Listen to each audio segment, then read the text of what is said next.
हम्म चलिए, करंट में आपका स्वागत है। फ्रेंड्स, अब परीक्षाएं नज़दीक आ रही हैं, इसलिए मैं करंट में नवंबर के महीने का भी डाल रहा हूं, जो बिल्कुल ही करंट है। और मैं कहूँगा कि इसमें से भी सवाल पूछे जा सकते हैं, इसलिए आप इन सब पर ही ध्यान रखें। इन सब बातों का भी आप अपने मन में एक बना के रखें कि ये इसका क्या आंसर होना चाहिए। जैसे अब देखिए, 16 नवंबर को 7वीं बार नीतीश कुमार ने बिहार के मुख्यमंत्री पद की शपथ ली।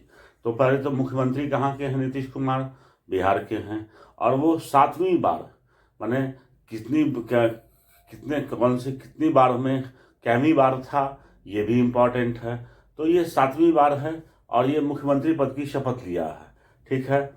अब यहाँ पर जानने लायक खास बात ये थी कि यहाँ पे सबसे बड़ा जो दल था वो राजद था, जिसको कुल 70 सीटें मिली थी, और सेकंड नंबर पे भाजपा थी।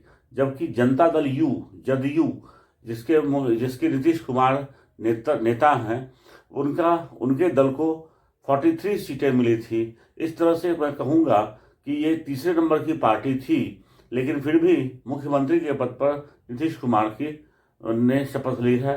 वो भाजपा जदयू को समर्थन दे रही है। इस तरह से भाजपा, जदयू और ये इसके अलावा हम और एक और वीआईपी पार्टी हैं, ये सभी साथ बनकर के मिलकर के राजग गठबंधन बनाते हैं और राजग के मुख्यमंत्री के पद पे नीतीश कुमार आरूढ़ हुए हैं। ठीक है। इसके अलावा कांग्रेस को 19 सीटें मिली थी और अन्य को 31 सीटें मिली थी। यहाँ पे एलजेपी लोक जनशक्ति पार्टी है और इसके नेता चिराग पासवान हैं, जो चिराग पासवान, उनकी पार्टी एलजेपी को भी 1 सीटें मिली थी, जिनको अन्य में काउंट किया गया है। तो इन सारी बातों को आप याद रखेंगे। उसके बाद फिर मैं आगे बढ़ता हूँ। मुंबई, सेकंड पॉइंट पे आइए। मुंबई 5वीं बार दिल्ली कैपिटल्स को 5 विकेट से हराकर आईपीएल 2020 का खिताब जीता। सबसे बड़ी बात यहाँ पे क्या है कि मुंबई ने 2020 का आईपीएल किसने जीता? तो आप कहेंगे मुंबई ने जीता।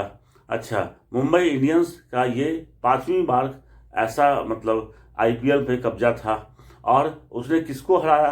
तो दिल्ली कैपिटल्स को। याद रखिएगा, दिल्ली कैपिटल्स पहली बार फाइनल में गई थी और जहां उसे हार का मुंह देखना पड़ा। तो इस तरह से मुंबई जो है पहली बार 5वीं बार फिर से आईपीएल की विजेता 2020 की हुई। ठीक है। उसके बाद आगे बढ़ते हैं। ये उतना इम्पोर्टेंट नहीं है तीसरा पॉइंट, लेकिन फिर भी आप याद रख सकते हैं। ऐसा भी अगर कभी इस तरह के प्रश्न आ गए तो आप बना सकेंगे कि सर्वाधिक दानदाताओं में 2019-20 में विप्रो के प्रमुख अजीत प्रेम जी हैं। तो यहाँ पर आपको ये याद रखना है कि विप्रो के प्रमुख हैं अजीत प्रेम जी। ठीक है। वो उनका पहला स्थान है, जबकि एचसीएल के, ठीक है, ये शिव नाडार दूसरे तथा मुकेश अंबानी तीसरे स्थान पर हैं दानदाताओं में। तो अगर दानदाताओं की बात की जाए तो सबसे अधिक है अजीत प्रेम जी, सेकंड नंबर में शिव नाडार और थर्ड नंबर में मुकेश अंबानी। ठीक है। मुकेश अंबानी रिलायंस कंपनी के हैं, शिव नाडार एचसीएल कंपनी के हैं और अजीत प्रेम जी विप्रो के प्रमुख हैं। तो इस तरह से ये बातें हैं। अब देखिए, जबकि दानदाताओं की संख्या के माने अगर टोटल नंबर ऑफ माने डोनेटर दानदाताओं की संख्या के लिहाज से नंबर 1 पे है मुंबई, जबकि दूसरे स्थान पे दिल्ली है और बंगलुरु का तीसरा स्थान पे है। यानी कि मुंबई में सबसे अधिक दानदाता थे और दूसरे सेकंड नंबर पे दिल्ली में रहे और तीसरे नंबर पे बंगलुरु में रहे। तो ये उतना इम्पोर्टेंट नहीं है, मैं अभी क्लियर कर दे रहा हूँ, लेकिन फिर भी आप अपने दिमाग में रख सकते हैं। चलिए आगे बढ़ते हैं। केंद्रीय वाणिज्य एवं उद्योग मंत्री पीयूष गोयल हैं। तो ये भी एग्जाम में कई बार पूछ देता है कि केंद्रीय वाणिज्य एवं उद्योग, central commerce and industry minister कौन है? तो आप उस समय में ये नहीं सोचें कि क्या करें क्या ना मारें, इसलिए आप याद रखिए पीयूष गोयल हैं। ठीक है। उसके बाद देखिए, संघाई कोऑपरेशन ऑर्गेनाइजेशन एससीओ, ठीक है, इसकी 20वें शिखर सम्मेलन की मेजबानी रूस ने किया है, ठीक है। और मेजबान रूस है, जबकि इसमें चीन, पाकिस्तान, भारत इन सब ने भी हिस्सा लिया था। ये भारत की तरफ से श्री नरेंद्र मोदी ने हिस्सा लिया था। ये वर्चुअल मीटिंग भी थी, और वर्चुअल तो आप जानते ही हैं कंप्यूटर के माध्यम से होती है, जिसमें कि आप भाषण दे सकते हैं, अपनी बातों को रख सकते हैं। तो ये वर्चुअल मीटिंग थी, और ये शंघाई कोऑपरेशन ऑर्गेनाइजेशन SCO की थी, और ये 20वां शिखर सम्मेलन था, ठीक है। उसके बाद आगे बढ़ते हैं। आगे देखिएगा कि आपको ये दुनिया का पहला 6G उपग्रह का परीक्षण ये चीन द्वारा किया गया है। याद रखिएगा, सॉरी मैं रूस बोल गया। तो दुनिया का पहला 6G उपग्रह का परीक्षण चीन द्वारा शांक्सी प्रांत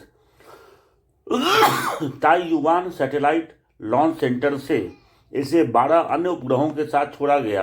तो आपको ये याद रखना है कि 6G उपग्रह छोड़ने वाला दुनिया का पहला देश चीन है, ठीक है। तो इतनी सारी बातों को आप अगर याद रखते हैं तो फिर हम लोग आगे बढ़ते हैं।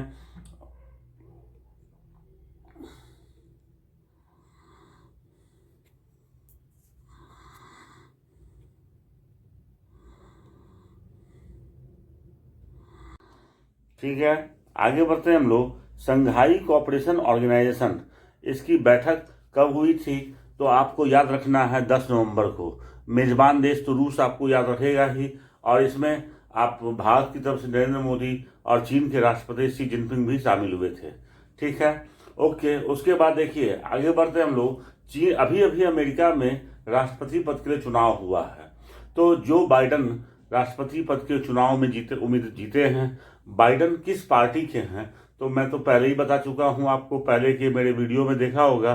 बाइडन डॉ से डेमोक्रेटिक याद रखिएगा, मैं आपको पहले ही कर दे रहा हूं। डोनाल्ड ट्रंप में आप TRUMP आर से आप जो है रिपब्लिकन याद रखिए। तो इस तरह से अगर कहीं बाइडन वे पूछ देता है कि किस पार्टी के उम्मीदवार थे, तो आप बाइडन में ये आप डेमोक्रेटिक मार सकते हैं। और वो 20 जनवरी 2021 को 46वें राष्ट्रपति के रूप में शपथ लेंगे जो बाइडन, ठीक है। और जबकि कमला हैरिस वे भी डेमोक्रेटिक उम्मीदवार हैं, उपराष्ट्रपति पद के लिए थी। तो ये कमला हैरिस उपराष्ट्रपति होंगी, ठीक है। इनका भारत के साथ संबंध रहा है, इन सब बातों को आप समझ सकते हैं, मैंने पहले के वीडियो में भी। और बहुमत के लिए अब देखिए ये सवाल उठता है कि वहाँ पर बहुमत के लिए राष्ट्रपति चुनाव को जीतने के लिए कितने सीटों की ज़रूरत होती है। तो बहुमत के लिए राष्ट्रपति के इलेक्टोरल कोलाज में आप देखिए 270 सीटों की ज़रूरत होती है, और ये 270 से अधिक सीटों पर जीत हासिल कर जो बाइडन अमेरिका के 46वें राष्ट्रपति के रूप में शपथ लेंगे, ठीक है। आगे बढ़ते हैं। स्वतंत्रता सेनानी मौलाना अबुल कलाम आज़ाद, ये मौलाना अबुल कलाम आज़ाद तो आप बहुत अच्छे तरीके से जानते होंगे। तो इनका जन्म कहाँ हुआ था ये याद रखिएगा। 11 नवंबर को 1888 को सऊदी अरब में हुआ था, ठीक है। तो मौलाना अबुल कलाम आज़ाद भारत के नहीं हैं, उनका जन्म बेशक सऊदी अरब में हुआ था, लेकिन भारतीय राष्ट्रीय आंदोलन में, स्वाधीनता आंदोलन में इनकी बहुत महत्वपूर्ण भूमिका रही थी, और ये कांग्रेस से जुड़े हुए थे। तो ये सब बातें, चलिए खैर मैं आगे बढ़ता हूँ। म्यांमार में संसद के 642 सीटों पर चुनाव हुए। देखिए म्यांमार तो आपको पता ही है कहाँ पे है। तो म्यांमार पहले बर्मा इसको कहा जाता था, उसका नया नाम म्यांमार है। और वहाँ पर 642 संसद के सीटों के लिए चुनाव हुए हैं, जिसमें NLD मतलब नेशनल लीग फॉर डेमोक्रेसी की नेता हैं आंग सान सू की ने जीत के दावे किए। तो NLD की नेता कौन है? देखिए आंग सान सू की बहुत प्रसिद्ध शख्सियत रही हैं, फेमस पर्सनैलिटी हैं, और इनको नोबेल पुरस्कार भी मिल चुका है। तो आंग सान सू की NLD या नेशनल लीग फॉर डेमोक्रेसी की नेता हैं। और यहाँ ये म्यांमार का एक और कारण से फेमस है कि यहाँ पे रोहिंग्या मुस्लिम अल्पसंख्यक म्यांमार में ही रहते हैं, ठीक है। तो ये बातें भी आप याद रखिएगा। अब एक ज़रा इम्पॉर्टेंट बातें हैं उसके बाद वाले भी पॉइंट में आप देखिएगा कि वायु प्रदूषण का इंडेक्स, ये जो है दिल्ली में वायु प्रदूषण बहुत ही खतरनाक स्तर तक जा चुका है। तो आखिर में इंडेक्स क्या है, तो इसको आपको जानने के लिए इन सब बातों को जानना जरूरी है कि वायु प्रदूषण का इंडेक्स 0 से 500 तक का अंक बनाया गया है।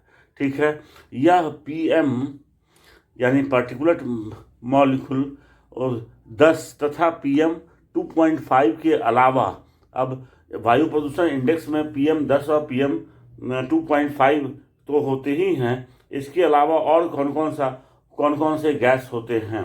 तो PM 10 PM 2.5 के अलावा नाइट्रोजन ऑक्साइड, कार्बन मोनोऑक्साइड और ओजोन, ये सबको भी शामिल किया जाता है, आदि गैसों को शामिल किया जाता है वायु प्रदूषण का इंडेक्स को मापने के लिए कि वायु प्रदूषण का स्तर कितना है। ठीक है, तो गुणवत्ता सूचकांक का स्तर जो है दिल्ली का वो निम्न है, और निम्न में आप कहेंगे कि बेहद खतरनाक स्थिति में भी पहुंच गया था।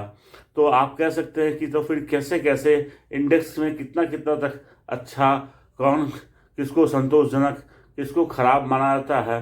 तो 0 से 50 को अच्छा, 51 से 100 को संतोषजनक, और 101 से 200 को मध्यम, और 201 से 300 को खराब, 301 से 400 बेहद खराब, और 401 से 500 अगर इंडेक्स है एयर पोल्यूशन का तो उसको गंभीर की श्रेणी में रखा जाता है।